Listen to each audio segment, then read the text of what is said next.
सेनगाव तालुक्यातील नागासिंगी येथील रहिवासी असलेले सामाजिक कार्यकर्ते तथा शेतकरी नेते मारुती गीते यांच्या उत्कृष्ट कार्याबद्दल तहसील प्रशासनाच्या वतीने त्यांना प्रशस्तीपत्र देऊन काल दिनांक 26 जानेवारी रोजी प्रजासत्ताक दिनाचे औचित्य साधून त्यांचा सन्मान करण्यात आला आहे।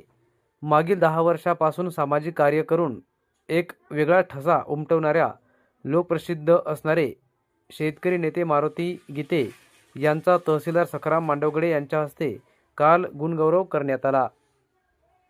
अनेक वेळा त्यांनी शेतकरी, दीनदुबळे व गोरगरीब कष्टकऱ्यांचे प्रश्न मार्गी लावण्यासाठी पुढाकार घेतला व त्यांच्या अनेक मागण्यांना यश सुद्धा आले आहे। अनेक वेळी त्यांनी शेतकऱ्यांसाठी आंदोलने, मोर्चे, उपोषणे केली। या उत्कृष्ट कार्याबद्दल त्यांना सेनगाव तहसील प्रशासनाकडून प्रशस्तीपत्र देऊन त्यांचा सन्मान करण्यात आला आहे।